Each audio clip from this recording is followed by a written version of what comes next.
Bienvenue sur ce second chapitre dédié aux requêtes booléennes, cette fois-ci de manière avancée. L'objectif est de vous montrer la réelle puissance du booléen lorsqu'il est bien utilisé. Vous l'aurez compris, on passe donc un cran au-dessus.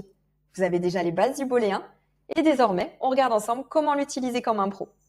Ça passe par corriger les erreurs les plus fréquentes, comprendre ce que fait réellement le moteur de recherche et comment combiner le booléen avec nos filtres avancés pour des requêtes ultra précises. Allez, c'est parti! Pour cette première partie, nous allons regarder les erreurs les plus fréquentes. La première, c'est l'oubli des guillemets pour les expressions. Prenons l'exemple du data analyst. Ici, si vous ne mettez pas les guillemets, le moteur va rechercher séparément les mots data et analyst. Vous risquez alors de tomber sur un profil qui parle de data, mais qui est peut-être développeur, et ce n'est pas forcément ce qu'on souhaite.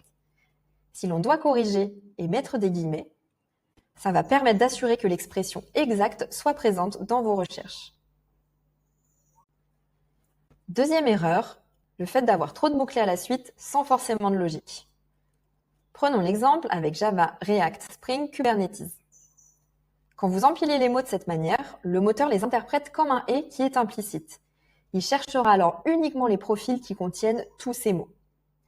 En structurant la requête avec des opérateurs et des parenthèses, vous ouvrez le champ tout en gardant du contrôle. Par exemple, entre parenthèses, Java et React ou Spring. De cette manière, votre requête est beaucoup plus claire.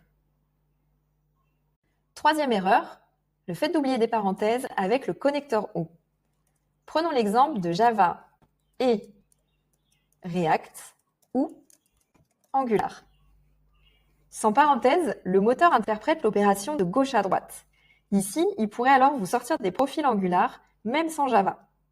Alors qu'avec les parenthèses, vous indiquez que Java est indispensable et que React ou Angular peuvent s'y ajouter. Une autre erreur, celle de l'abus du connecteur Note. Sur l'exemple à l'écran, React Note Senior Note Remote est trop restrictif. Le Note est utile pour affiner, mais trop de notes tue la requête. Vous risquez ici d'écarter des profils très pertinents simplement parce qu'ils ont mis le mot remote une fois dans leur bio. Il vaut mieux filtrer ces critères autrement si possible. Dernière erreur constatée, celle de la redondance de vos recherches.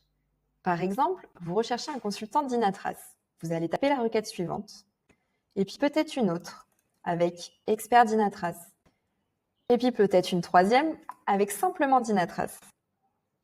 Autant tout regrouper. Si vous tapez plusieurs variantes dans des requêtes différentes, vous risquez de passer à côté d'un profil qui en utilise une autre.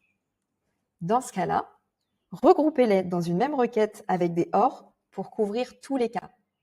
Passons désormais sur un second volet, le fait de combiner le booléen avec nos filtres avancés. Pourquoi? Tout simplement parce que le booléen fait le tri sur des compétences et nos filtres sont là pour affiner votre recherche. Par exemple, en termes de localisation, de disponibilité, de TJM, etc. Prenons un exemple classique à l'écran où je vais affiner ma recherche avec une localisation sur Paris en recherchant uniquement un freelance sur une dispo à moins de 25 jours et une fourchette de TJM. Ici, on recherche des développeurs Java avec forcément l'un des deux frameworks et le Note Alternance permet d'éliminer les profils juniors et étudiants. En ajoutant les filtres, on s'assure que le profil est mobilisable dans la bonne région et il a le bon statut. Je vous parle rapidement des filtres à connaître sur jeanmichel.io, sachant que j'y reviendrai plus en détail dans une autre vidéo. Aujourd'hui, vous pouvez compléter votre recherche grâce à des filtres tels que le statut, freelance ou CDI, la localisation et ou la mobilité, sa dispo, son TJM ou encore son niveau d'expérience.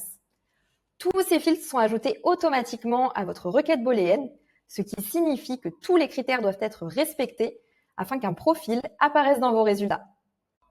On comprend que le booléen est puissant, mais bien utilisé, c'est un véritable levier de performance. Et couplé à nos filtres avancés, ça vous permet de réduire votre recherche à l'essentiel, c'est-à-dire le bon profil au bon endroit et au bon moment. Donc si vous avez besoin d'aide pour construire une requête plus ou moins complexe, surtout n'hésitez pas, on est là pour ça. À bientôt!